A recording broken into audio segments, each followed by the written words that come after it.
қыз үшін басынан түрлі күн кешкен. Әкемдей кім бар, тәңірмен үнсіз тілдескен.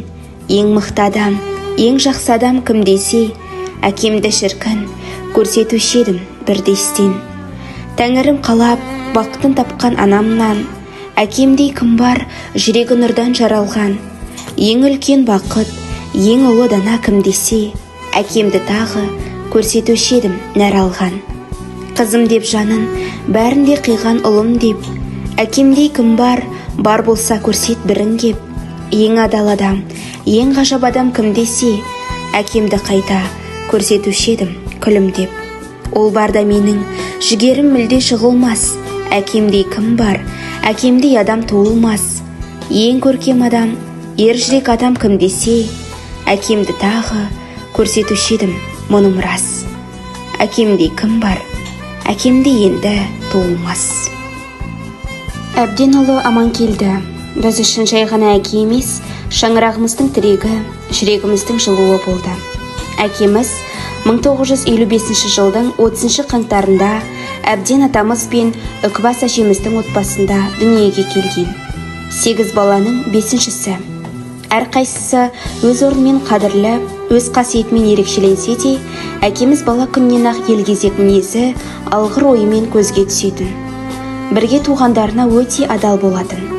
Жалғыз қарындасын алақанында аялап, оны еркелеткені сонша атын да атамайтын.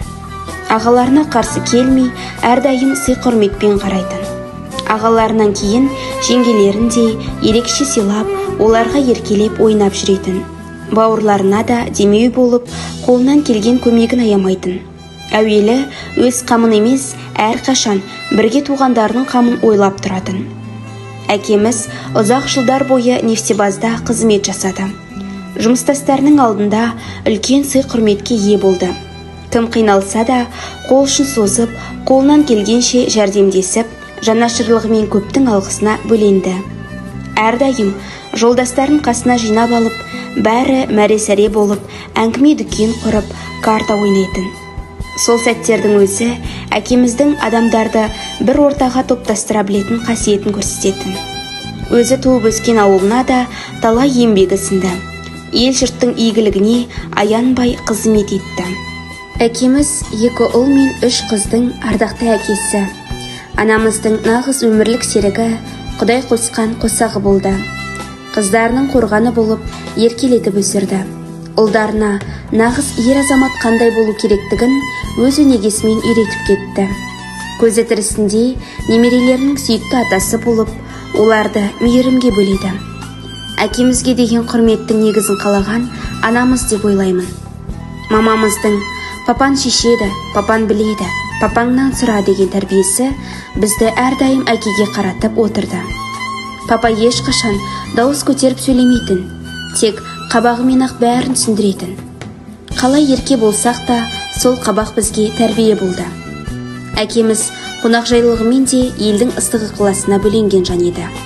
Үйімізге келген әрбір адамды дастарханнан дәм татқызбай жібермейтін. Құда-құдағиларына да ерекше сыйлап, үлкен кішіге құрмет көрсете білді. 2015 жылдың 9 қазаны. Бәрін өзгерткен күн. Сол күні біз осындай керемет тұлға, аяулы жар, ардақты әке, қимас бауыр бола білген асқар тауымыздан айырылдық. Ол сәт біздің өмірімізде өшпес жара болып қалды. Сол күні бар болғаны 3 сағат ішінде бәрі өзгерді. Әкеміз өмір мен өлім ортасында жанмен арпалысып жатса да, бізді ойлап жатқаны сезілді. 2 ағасының 1 жыл ішінде қазасы жүрегіне ауыр тиіп, сол қайғыны көтере алмай кеткендей болды. Ақырында жүрегі сыр беріп, бізден алыстап кете барды. Содан бері 10 жыл өтті. Бірақ ол жылдар сағынышымызды жеңілдеткен жоқ. Қайта жүрегімізге, әкемізге деген ыстық махаббат пен құрметті одан сайын бекіте түсті. Әкеміз кеткеннен кейін біз үшін тірек болған да анамыз. Сол кісінің сабыры мен қайраты арқасында бәріміз топтаса білдік. Әке кеткен соң өмір бізге көп нәрсені көрсетті. Кімнің жанашыр екенін де, кімнің шын қолдауын да, кімнің жүрегінде адалдық барын да анық таныдық. Бірақ бәрінен бұрын бізді біріктіріп тұрғаны әкеміздің бізге қалдырған мейірімі. Оның әрбір айтқан сөзі, әрбір ісі, әрбір қимылы біз үшін мәңгілік өнеге болып қалады. Артында адал жары, ұл-қыздары, немере жиендері қалды. Бәріміздің жүрегімізде оның бейнесі асқар тау болып, жып-жылы жүзі жадымызда сақталып тұр. Әкеміз тек біздің ғана емес, бүкіл ауылдың қадірлі азаматы болды. Жақсы аты, тектілігі, елге сіңірген еңбегі, бауырмал мінезі халық жадында мәңгілік сақталады. Сол үшін де, ел ішінде Аужеке деген атпен ерекше құрметтелді. Әкеміздің білетін, сыйлаған, қадір тұтқан жандардың жүрегінде де оның жарқын бейнесі өшпек емес. Бүгін әкеміздің рухына бағышталған Құран оқылып, дұға жасалды. Жатқан жері жайлы, топырағы торқа, иманы жолдас болсын. Сендей әке бізге тірек, анамызға асыл жар болғанына шүкір етеміз, мақтанамыз. Бізге берген барлық мейірім мен махаббаттың үшін рахмет, әкешім. Артында қалған ұрпақ саған әрдайым дұға арнап, аманатынды жалғастыра береді. Оқылған Құран қабыл болып, әруағыңа жетсін, жаның жәннатта болсын, әке. Өзіңіздің әке, үйдің қорғаны, отбасының айнымайтын зор бағы. Сіз кеткелі ортамыздан қапыда 10 жыл өтті, жанарға жас толғалы. Жан әкешім, мейірімге бай едің, жарық берер түнімізде ай едің. Алға қарай жетелейтін баласын, үлгі болар әкелерге сай едің. Абыройың асқақ еді беделің, көп еді ғой біздерге әке берерің. Сүрінгенге сүйеу болып әкетай, құлағанның қолтығынан демедің.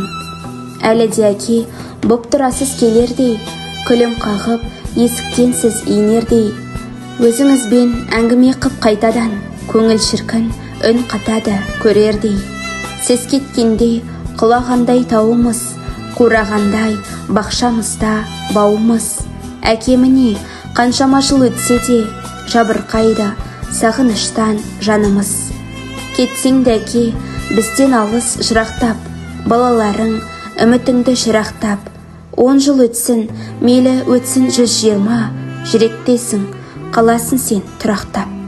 Еске аламыз, әке сізді сағынып, бұл берілген тағдырға біз бағынып. Мейірімді, жаны жайсан әке боп, жадымызда қаласын сен шаңғырып.